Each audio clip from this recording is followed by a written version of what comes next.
everyone, and welcome to the last lesson of this chapter, Area of Similar Figures. So, just like the title says, we're going to be talking about similar figures and how they relate to each other. Now, when two polygons are similar, we have already talked about how their perimeters are proportionate to the scale factor. In fact, the scale factor does a lot. It sets up a lot, and it helps us to find not only missing side lengths, but also, as we just underlined, the perimeter. The area, however, is a little bit different. The area is proportionate to the scale factor squared. And you can take this example down here and look at it. So, if we were to find the area of figure A, the area of figure A is going to be 45. How'd you get 45? Well, that's 5 times 9. Then we go over here to figure B. Well, figure B is going to be 5k times 9k, and that's 45k squared. When you set these two up as a ratio, this ends up happening. And you have 45k squared over 45, meaning you are left with k squared. K is the scale factor. So when you simplify your ratio of areas, what you're left with is the scale factor squared. And so that's what we're going to be comparing it to. Okay. This is exactly the same as the last slide. It's just written in math speak. So if you wanted to write down the definition and the official equations, here they are for you to do it. Go ahead and pause the video and do that now if you want to. Otherwise, we're going to move on. Okay, here we go. Now, as a reminder, make sure you pay attention to the similarity statement.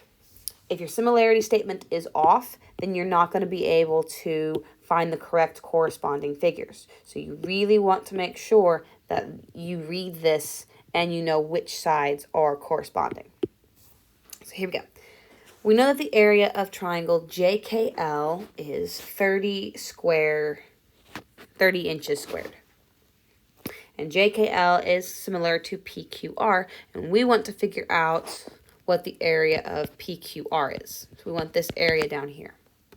So first thing we're going to do is find the scale factor. Now it wants us to go from JKL to PQR. So I'm going to put JKL on top, so 12 over 15. Just double check with the similarity statement. JK is similar to PQ, so far so good. This will reduce by 3. So now I have 4 over 5. And this is my scale factor. Now, since I want to find the area, I'm going to square this, which gives me 16 over 25. This is what I will set equal to the ratio of the areas. So actually, I'm going to write this down here and change color so you can see what I'm doing. So we have 16 over 25 is equal to 30 over x. And now we're going to cross multiply and see what we get. So 25 times 30 is 750 equal to x, 16x. Then we divide 16 to both sides. And we get 46.875 equals x. I'm going to go ahead and round and say 46.9 inches squared is the area of PQR. And that's all it is. You find the scale factor, you square it, set it proportionate to the area of the ratios, the ratio of the areas, and then solve for the missing piece. Your turn. Try out these two problems. When the video plays again, you'll see the answer for the first one, and then you'll see the answer for the second one. Good luck. And here's the answer for the first one, 12.5 centimeters squared. Don't forget about the units. In fact, that might even help you remember what's going on. So your units are squared, therefore you need to compare it to a squared scale factor. Everything about area is squared. If that trick didn't help you, just go ahead and forget about it. If it did help you, there you have it. A trick for the books. All right, the video is going to pause again. When it plays again, you will see number 2. And here's this one. Now, something I want to point out on this problem that wasn't on the last one. Notice how I had to reduce the fraction here. Okay? The scale factor is not the ratio of the corresponding sides. The scale factor is the simplified ratio of the corresponding sides. You have to simplify. If you don't simplify, technically it's not the scale factor. Okay, and if you don't simplify when you square it, not only are you dealing with bigger numbers, but since you're not squaring the scale factor, the problem will be wrong. So always make sure when you have your corresponding sides, the first thing you do is simplify it. And that way, you have the right fraction. Okay. Now, in math, you can go forward, you can go backwards. So if you can use the scale factor to find the ratio of the areas, you can use the ratio of the areas to find the scale factor. And then from there, you can use that to find the sides or the perimeter. As long as you have the scale factor, you can go to anything. So this problem, the area of ABC is 150 square meters. The area of FGHJ is 54 square meters.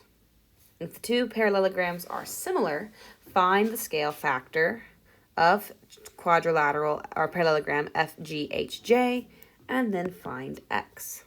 Okay, so first step is find the scale factor.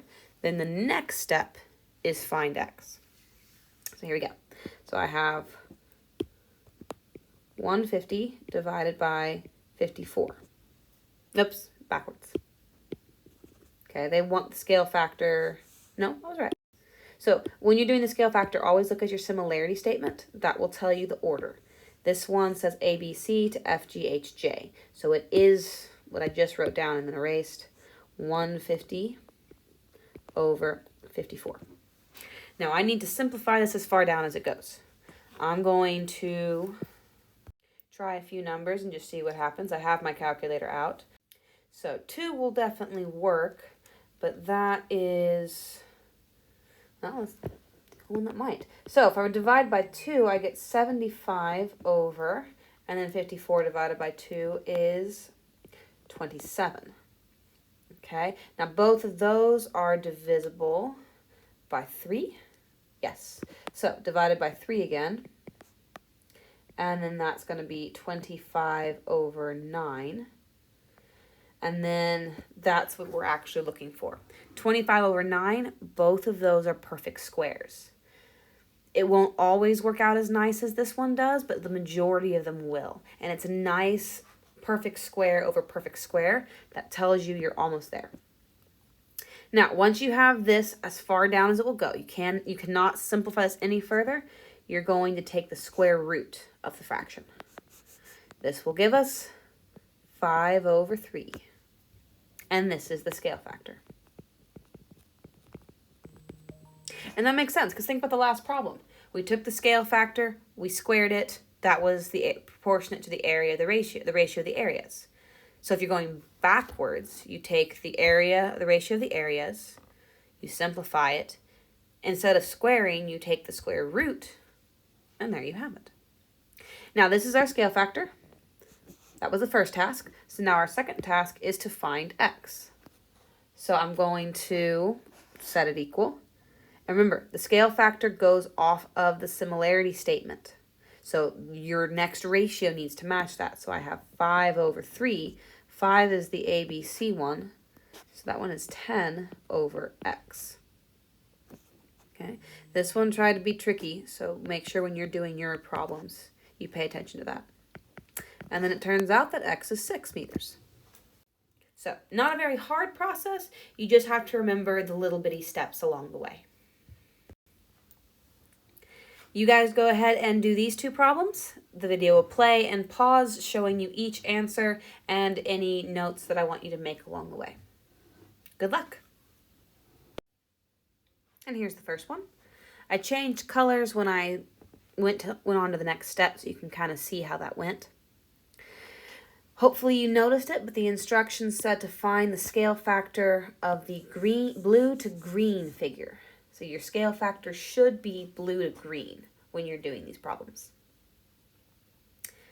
Go on to the next one, and when it plays again, you'll see the answer. And here's the next one. Now in this one, maybe you got a little confused, maybe you didn't. The original numbers, if you're paying attention, 40 over 64, those are perfect squares by themselves. And so from the get-go, you can actually take the square root of this one and get 20 over 8, and then simplify that fraction. And that gets you 5 over 2.